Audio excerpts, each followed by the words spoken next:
Former Trump White House advisor Steve Bannon turned himself into New York authorities this morning to face an indictment on charges of money laundering and conspiracy related to his border wall fundraising grift. This is what Bannon had to say before pleading not guilty at his arraignment today. They will never shut me up. They'll have to kill me first. I have not yet begun to fight. Fight on, Steve Bannon. The last time he was accused of fraud by federal prosecutors, President Trump pardoned him. But now there is no Trump to protect him from these state-level charges, and, well, the show must go on. Also today in fraud-related news, there was this blockbuster reporting from the New York Times that the Justice Department's January 6th investigation is expanding. Quote, a federal grand jury has issued subpoenas seeking information about Save America PAC, which was formed as former President Trump promoted baseless assertions about election fraud. As a reminder, Trump created the Save America PAC after he lost the 2020 election. He raised millions of dollars by falsely claiming that there was rampant voter fraud that had to be stopped.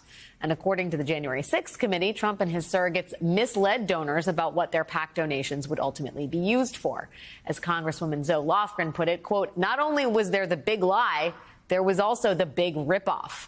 And now, apparently, the Justice Department has set its sights on Trump's post-election fundraising efforts. The Times reports, quote, the Justice Department is interested in the inner workings of Save America PAC, Mr. Trump's main fundraising vehicle after the election. Back with us again is Joyce Vance. Joyce, what kind of charges or what kind of possible crimes could the DOJ be investigating as far as it concerns the Save America PAC?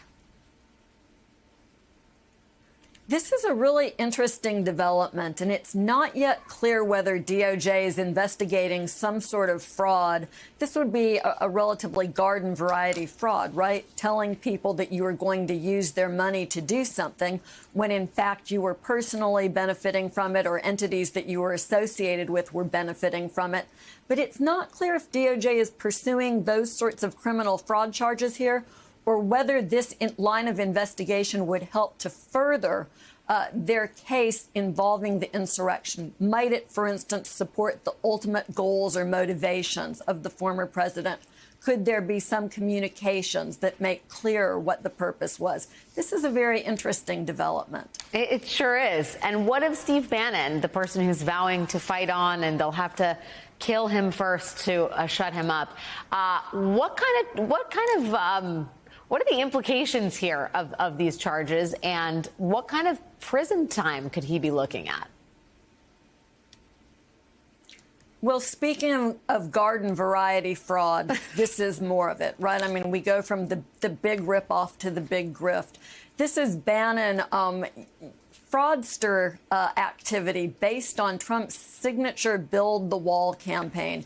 It's just a really remarkable sort of a footnote to the Trump administration that this would happen with Bannon benefiting personally from this sort of fundraising.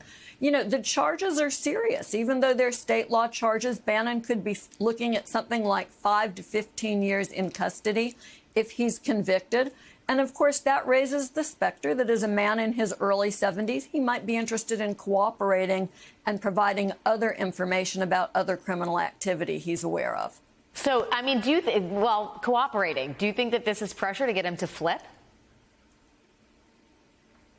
I don't think it's that. Honestly, I think that this case was the only logical outcome of the pardon that Trump issued. The conduct is serious, even though it's a relatively pedestrian fraud. It needs to be addressed for accountability purposes, and all of the reasons that we have a criminal justice system to punish people, to deter future misconduct. These are all important sorts of principles that this prosecution stands up for. If a byproduct of it is Bannon's cooperation, well, then that's all the better. Oh, principles. Joyce Vance, former U.S. attorney, thank you for your time tonight. Thanks for sticking with us.